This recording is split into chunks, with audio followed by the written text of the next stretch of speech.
Na minha opinião, a reforma Congressos me preocupa muito. Bastidores do Poder. Muito bom dia para você que está ligado aqui na Band Mais, está no ar o Bastidores do Poder. Bom, você já está acostumado a ter o celular na mão. Eu sempre digo que se esquecer o filho não dá tanta preocupação do que se a gente esquecer o celular. Mas o celular vai muito mais além de outras coisas. Por exemplo, você já ouviu falar da internet das coisas? Nós vamos chegar um dia em que a casa ela vai ser tão inteligente que a tecnologia vai identificar onde tem um mofo na parede. Além disso, nós teremos também carros sem motoristas, teremos ainda relógios conectados, tendo todo o teu estado de saúde, a tua ficha médica. Quando acontecer um acidente, eu espero que não aconteça, chegar o SAMU, ele vai pegar, bater lá, dar uma digitada e já vai saber tudo que você tem, seu tipo sanguíneo, se você tem pressão alta, se você não tem. Mas tudo isso depende de tecnologia e nós vamos falar hoje sobre 5G e se o Brasil está preparado para tudo isso, se tem mentes que estão estudando, empresas, e quem vai falar conosco é o Edivaldo, que eu já vou falar bom dia daqui a pouquinho, porque antes eu preciso falar bom dia para o meu colega, o Edmilson Siqueira. Bom dia. Você tinha esquecido de mim aqui. Não, de jeito nenhum. Bom dia, Rose. Bom dia, Edivaldo, que já está aqui com a gente, certo? E vamos falar de um futuro, né, hoje. Um futuro que está mais próximo do que muita gente imagina. Pois é, eu tenho a impressão que o futuro é logo ali, não de mineiro, né? Mas aquele logo ali, né? Quem vai falar conosco é o Edivaldo Santos, ele é vice-presidente, diretor de pesquisa, desenvolvimento e inovação da Ericsson para o Cone Sul da América Latina. Bem-vindo ao Bastidores do Poder.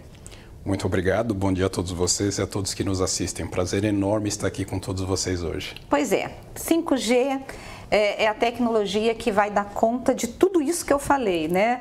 E você até falou, quando eu te cumprimentei, a hora que eu te recebi na recepção, você falou 5G e 6G, né? Sim. Fala um pouquinho pra gente o que é essa tecnologia 5G, 6G e como ela vai impactar o mundo e o Brasil.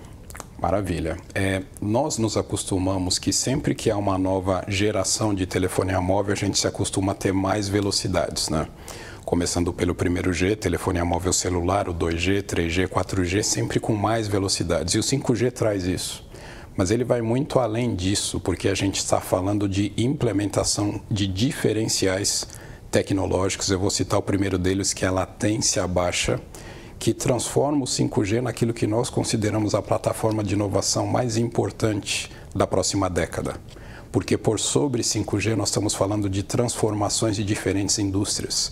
Indústria automobilística é um exemplo, indústria 4.0, modernização e sofisticação do IoT, né, da internet das coisas no campo da agricultura e assim por diante. São transformações incríveis e sim, já há um caminho de evolução para o 6G e com o 6G virão coisas ainda mais incríveis como internet dos pensamentos, internet dos sentidos, rumo à tão esperada telepresença. É disso que a gente está falando. Quando você fala da necessidade dessa tecnologia, é porque assim, eu sou leiga, tá? Mas por isso que você está aqui, para poder falar conosco.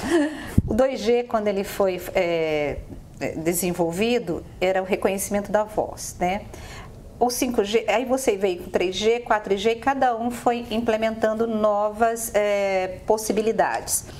O 5G, ele é necessário porque quando você fala em transformação da indústria, da indústria 4.0, da indústria automobilística, é porque vai ter que linkar várias situações para que você possa ter um objetivo. É mais ou menos isso? É mais ou menos isso. E se você me permite, você bem disse, né? Com o G, o advento da telefonia móvel celular, década de 80, o 2G, você já começa a ter alguma capacidade de transmissão com a tecnologia GSM.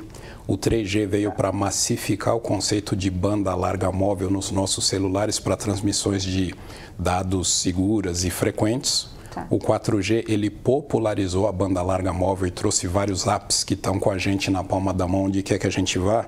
E o 5G, para além de tudo isso, ele traz funcionalidades específicas para todos nós, consumidores, mas muito especialmente para diferentes indústrias. Então, eu queria falar novamente do caso da baixa latência, que é esse tempo de resposta entre o nosso comando, seja do celular, do computador ou de um equipamento médico, até que isso chegue ao ponto de destino. A gente está falando de uma latência muito próxima de zero, o que significa que você pode ter veículos autônomos sem o 5G. Mas quando a gente está falando de segurança nas cidades, latência próxima de zero é muito importante, porque a diferença entre a ordem que o carro, através da inteligência artificial, percebe que é o momento do freio e a reação do carro em frear, para salvar vidas humanas, evitar acidentes e ter traslados do ponto A para o ponto B muito mais seguros do que aqueles que você teria até com seres humanos que estão sujeitos à fadiga, dependendo da distância do traslado e assim por diante. Ô Edivaldo, vou te fazer uma pergunta de leigo também no caso, né? Eu tenho uma internet em casa de 250 megas, né, de velocidade, certo? Tem dia que a gente vai ver a velocidade, está ruim, está 5 megas de velocidade. O 5G vai depender dessa qualidade, dessa velocidade também, ou ele já vem tudo embutido e quando a gente tiver o 5G, esse problema de velocidade, de inconstância na velocidade, ele vai ser resolvido? A gente tem que ter aqui uma combinação de proliferação desses nós de 5G, o que é um caso de negócio para os operadores de telecomunicações, mas a tecnologia está preparada assim para oferecer essas ultravelocidades que são de 10 a 100 vezes superiores àquelas que a gente tem hoje no 4G. A gente está falando de altas velocidades no 4G para casos particulares de 1 gigabit por segundo e no 5G uma velocidade clássica seria de 20 gigabit por segundo. E através dessa alta capacidade somada à baixa latência que esse tipo de tecnologia pode oferecer, e aí eu já vou falar de um outro caso, que é a questão das cirurgias remotas de alta complexidade, e não qualquer cirurgia, por exemplo, dermatológica. Então você não precisa haver uma coincidência domiciliar entre o paciente e um cirurgião para você salvar vidas humanas, porque com essa baixa latência, alta capacidade de redes, você pode fazer esse tipo de cirurgia com paciente e cirurgião, eventualmente separados pela distância de um oceano, se necessário for. Só para explicar melhor, a baixa latência que você se refere aí é o tempo de resposta, né? Ou seja, você pega um bisturi aqui e faz um movimento com ele aqui, e o bisturi eletrônico que está lá no paciente, seja lá que distância for, ele vai responder no mesmo momento aquele movimento que o cirurgião fez aqui. É isso que a baixa latência zero, quase zero é isso, né? Exatamente. Não há quase tempo nenhum entre o ato desse lado e o outro, certo? Agora, a gente tem uma questão que, assim, o Brasil, ele é muito grande. Cada cidade, cada estado está num certo desenvolvimento e nós temos o 5G chegando. O que tem de infraestrutura que pode impedir esse 5G ou essa tecnologia de ser amplamente usado? Olha, nós, representantes da indústria, estamos muito otimistas em relação a isso e a gente até parabeniza o modelo de frequências utilizado pelo governo, porque a gente não está falando, como nas gerações anteriores, de um modelo de frequências ou de leilão de frequências com base em quem oferecer a melhor oferta do ponto de vista financeiro para fazer a exploração das radiofrequências. A gente está falando de um leilão com obrigações para os operadores de telecomunicações que se convertem em cobertura nacional. Então, a gente está falando de obrigações para cobrir rodovias, para cobrir escolas públicas, para cobrir, por exemplo, hospitais, rodovias federais e assim por diante. Então, com isso, você tem uma condição para você diminuir o gap digital no Brasil, mesmo que isso não venha necessariamente com o 5G, porque você pode colocar as estações de 5G para satisfazer a casos mais sofisticados que demandem baixa latência, etc., o que nem sempre será o caso de nós, consumidores. Tá. Mas sempre que houver uma necessidade, eu posso citar alguns exemplos um pouco mais adiante, o 5G vai estar presente. Não, a gente sabe que o agronegócio já utiliza muito tecnologia, mas nós temos, por exemplo, alguns lugares que você não consegue chegar o sinal da internet, né? Inclusive o Elon Musk esteve aqui no Brasil para poder tentar desenvolver e levar tecnologia para esses lugares. Como transformar ou fazer com que haja acessibilidade, inclusive nesses lugares mais distantes? A população vai ter hoje, e as empresas também, evidentemente, mais condições de ter acesso a essa banda larga de alta capacidade do que nos casos anteriores. Tá. Porque elas podem construir para estes casos o que nós chamamos de redes privadas, que é você trazer estações de 5G, algumas delas tão pequenas como do tamanho de um CD, elas cabem na palma da mão, para satisfazer necessidades específicas de uma dada indústria ou de uma dada localidade que tenha, a título de exemplo, baixa densidade populacional. Né? No caso das fazendas, a título de exemplo, né? Fala-se muito de agricultura, de precisão, da sofisticação da internet das coisas nas fazendas. A gente tem aí maquinário agrícola que é de altíssima tecnologia, mas que você não consegue se beneficiar disso se não houver essa cobertura. Então, através de redes privadas, se o operador de telecomunicações não chegar numa dada fazenda, o empresário ele pode construir uma rede privada e ver todas as suas necessidades satisfeitas. E se eu puder dar um exemplo, a gente vê muito drones na televisão nas fazendas. E o 5G ele conjuga o avanço das telecomunicações, mas também se aproveitar do avanço da computação em nuvem. Então você tem um drone e você faz uso da inteligência artificial, e a gente chama isso de visão computacional, para você mandar uma imagem para um servidor na nuvem em tempo real, de uma foto ou de um filme que você manda, e por comparação com milhões de imagens, você pode definir em tempo real e imediato se existe uma praga ou não naquele lugar. E em havendo, o próprio drone pode pulverizar o defensivo agrícola no exato local da praga, para que não haja necessidade de você espalhar defensivo agrícola num raio de quilômetros quadrados de distância. Fantástico. E isso oferece ao Brasil possibilidades de aumentar o seu protagonismo econômico, uma vez que o Brasil já é uma potência quando a gente fala do agronegócio. Verdade. Bom, nós vamos para um rápido intervalo e nós voltamos daqui a pouquinho. Você não saia daí. Bastidores do Poder. Bastidores do Poder. Nós estamos de volta com Bastidores do Poder neste domingo, e hoje que nós estamos recebendo o Edivaldo Santos. Ele é vice-presidente, diretor de pesquisa, desenvolvimento e inovação da Ericsson para o Cone Sul da América Latina, e nós estamos falando sobre tecnologia. Bom, Edmilson, você disse que tinha uma pergunta. É uma curiosidade que eu li, não sei aonde, que todo celular, isso eu já sabia, né?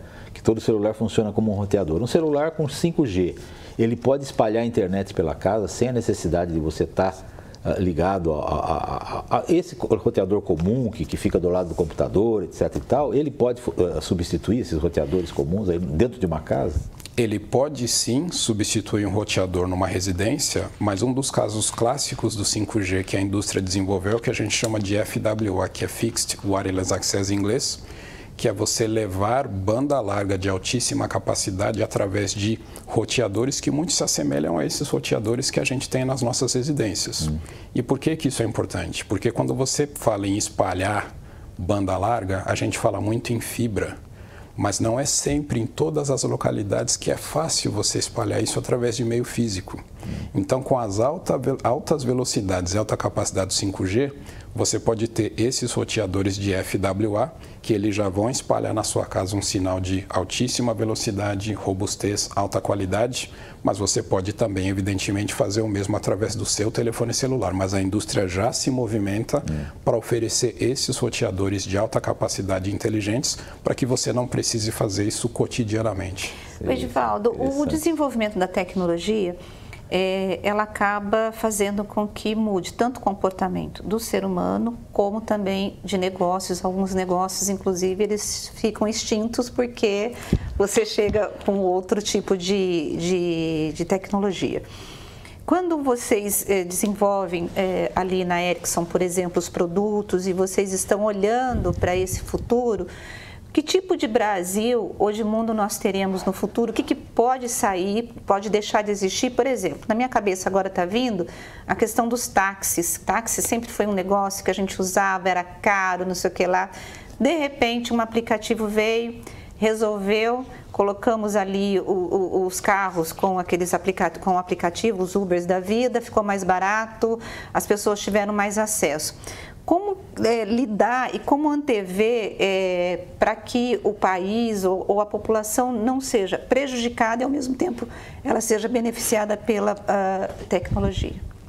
Eu estava aqui dizendo a vocês no nosso intervalo que o Brasil ele tem uma oportunidade excelente, que ela é alicerçada se houverem maiores investimentos para a educação, muito especialmente para ciências exatas. Eu vou dar aqui um exemplo de que, quando a gente fala de 5G, o nosso país ele não é um mero importador de uma tecnologia desenvolvida no exterior, mais especificamente no hemisfério norte. Porque o profissional brasileiro, o profissional da Ericsson, ele já atua na padronização, na pesquisa e no desenvolvimento dessa sofisticada rede. Tanto do ponto de vista das altas velocidades do 5G, como também desses sofisticados sistemas de TI que oferecem todo tipo de possibilidade de monetização, o núcleo das redes 5G. O Brasil ele é muito ativo nesse particular. Eu acho que a gente precisa tornar isso de domínio público para que mais jovens apostem no poder da educação para transformar o nosso país, as pessoas, trazer riqueza para o país, para as empresas, para as pessoas que se engajam nesse tipo de tecnologia que já mostrou o seu valor de gerar esse tipo de riqueza para a nação. E eu gosto de desmistificar esses temas. Se a gente falar em inteligência artificial, o profissional brasileiro é excelente para fazer isso, porque conjuga duas aptidões que o brasileiro já mostrou que tem desde que haja a qualificação da educação. Uma é o conhecimento estatístico matemático, que não é tão difícil quanto as pessoas imaginam ser, e o outro a habilidade de programação que o profissional brasileiro se destaca. Então, acho que a gente tem uma responsabilidade de dar esse encorajamento para que a gente ganhe escala, para que tenha mais brasileiros aumentando a fatia representativa do Brasil nessa indústria que é de alto poder de geração de riqueza para o país. Agora, por exemplo, outro dia eu estava lendo uma matéria em que nós temos hoje 11 milhões de desempregados e eu fiquei procurando lá, vi lá, tem 600 mil vagas abertas para profissionais de TI e por várias áreas. Mas não tem esse profissional. Nós não temos escolas, o brasileiro não se interessa, acha muito difícil, ou é o próprio governo que deveria vocacionar e desenvolver um currículo pensando nesse estudante, para formar esse estudante futuro? Eu diria que é uma combinação de tudo isso, mas eu acho que existe uma questão, um desafio que a gente precisa vencer como nação, que é melhorar a qualidade do ensino de matemática nas escolas básicas, para que haja uma disposição, estatisticamente falando, maior dos jovens de apostar nas ciências exatas. Então, muitas vezes, o que existe é uma barreira. Os jovens acham matemática uma coisa muito difícil. A gente precisa vencer isso para que as pessoas, na hora de fazer a sua escolha para a carreira universitária, deem uma oportunidade de fazer em ciências exatas. Então, o que a gente observa é que existe um número decrescente de jovens se candidatando por vaga em ciências exatas, matemáticas, engenharia, ciência da computação, engenharia da computação e assim por diante. E eu acho que a gente precisa reverter isso, porque, uma vez mais, a gente está falando de trabalhos que são muito desafiadores, muito complexos, mas ao mesmo tempo que trazem satisfação para esse conjunto de pessoas que hoje se envolvem nesse tipo de transformação tecnológica. Edivaldo, no filme Interestelar, que eu achei fantástico, tem lá uma cena de uma fazenda que as máquinas enormes saem sozinhas e elas vão, fazem a colheita, a semeadura, a irrigação, talvez até coloquem o produto que elas colhem em sacos e entreguem direto para quem vai beneficiar aquele produto. No caso era um milho, se eu não me engano. Sim. Não vamos falar exatamente demais, mas a minha pergunta é a seguinte: esse futuro está quão distante da gente ainda, assim, pela sua experiência no ramo? Esse futuro ele já existe em alguns países do hemisfério norte, eu posso lhe dizer. E esse futuro pode existir no Brasil, ou talvez já exista no Brasil em pequena escala em função do 5G. O processo de padronização desse tipo de rede ele é muito plural. Ele vai além da Ericsson como fornecedora de tecnologia, dos operadores de telecomunicações. Os governos sentam para padronizar o 5G e também o 6G. E se houver espaço, a gente pode falar de 6G. E as empresas que se beneficiam desse tipo de tecnologia. Então, no caso do agro, especificamente falando, que é o exemplo que você coloca, 10 anos atrás, essas empresas estavam juntas com os fornecedores das tecnologias. E o avanço tecnológico ele correu paralelamente. Então, quando você lança o 5G, as colheitadeiras autônomas e todo esse maquinário autônomo já está pronto para dar vida à agricultura de precisão. E é dessa forma que esse tipo de ecossistema se forma. Não é um trabalho isolado dos players de telecomunicações. É um processo muito plural e vai além da agricultura. A gente está falando de bancos, educação, governo, saúde e tantos outros setores que se sentaram conosco 10 anos atrás para se beneficiar do lançamento da tecnologia hoje. Eu queria que você compartilhasse com os nossos telespectadores alguns exemplos de situações que nós vamos passar a vivenciar por conta da tecnologia. Perfeito. Eu vou começar pelo caso que aumenta a probabilidade de salvar vidas humanas. E uma vez mais, voltando à questão do leilão e de nós termos rodovias, rodovia dos Bandeirantes ou qualquer outra rodovia, com sensores conectados à internet.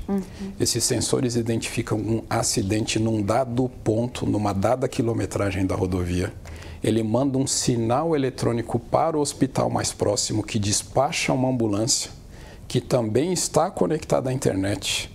Ela dialoga com os semáforos que também estão conectados à internet para receber prioridade no tráfego, para chegar o mais rapidamente possível ao ponto do acidente e com isso aumentar a probabilidade de salvar vidas humanas. E no traslado entre o ponto do acidente e o hospital, você tem uma experiência muito rica em função da alta capacidade para já mandar imagens para o hospital para que das duas uma. Eles ofereçam orientação para os paramédicos na ambulância do que fazer nesse tempo de traslado ou, por que não dizer, nos casos mais graves, preparar o hospital, centro cirúrgico, profissionais para dar a assistência que esse paciente precisa no momento exato que a ambulância chegar. Esse é um caso. O outro caso, indústria 4.0, e aí a gente está falando de robôs que serão os melhores companheiros nas linhas de produção de todos nós. E por que isso? Porque hoje você tem robôs que são estáticos, eles são gigantescos. A título de exemplo da indústria automobilística, eles são fixos e eles cumprem uma função rotineira, estática. Você remove a complexidade lógica desse robô, aloca na nuvem, e isso é absolutamente fantástico, eu vou dizer por quê. É um modelo que se assemelha àquele computador de $100 de Nicolas Negroponte. Então, ao remover a complexidade, você baixa o custo do robô e você permite que ele saia daquela fixação e passe a transitar aqui e se tornar o melhor companheiro dos seres humanos na linha de produção. Ao baixar o preço, empresas não mais gigantescas, mas de tamanho médio, pequeno, podem ter acesso financeiro a esse tipo de robô. E o bacana é que quando eles decidem por aumentar a produção adquirindo novos robôs, todo o conhecimento do novo robô é herdado, porque ele não é particular daquele robô, ele está alocado na nuvem. Então você aperta um botão e ele recebe todo o conhecimento de imediato. Gente, o papo está muito interessante. Matrix aqui conosco, né? Mas nós precisamos encerrar o programa. Quero agradecer a tua participação, foi um prazer conversar com você e se sinta à vontade para voltar outras vezes para a gente poder continuar falando de tecnologia e desse mundo que está mais perto do que a gente imagina, né? Maravilha, meu muito obrigado a todos vocês e a todos que nos assistem também. Muito obrigado. Pois é, tem muito mais a que se falar, né? Sim. Ainda, eu acho que ele vai voltar, sim, porque a gente precisa saber disso, precisa conhecer isso e o público também. Tá certo. Edmilson, obrigada. Bom domingo para você. Para vocês também e até o próximo domingo para todos. Bom, eu agradeço a tua presença aqui no nosso programa, a tua audiência, e a semana que vem nós estaremos com mais um assunto, mais um convidado para poder esclarecer temas que são relevantes para a tua vida. Até a semana que vem. Beijo. Tchau, tchau.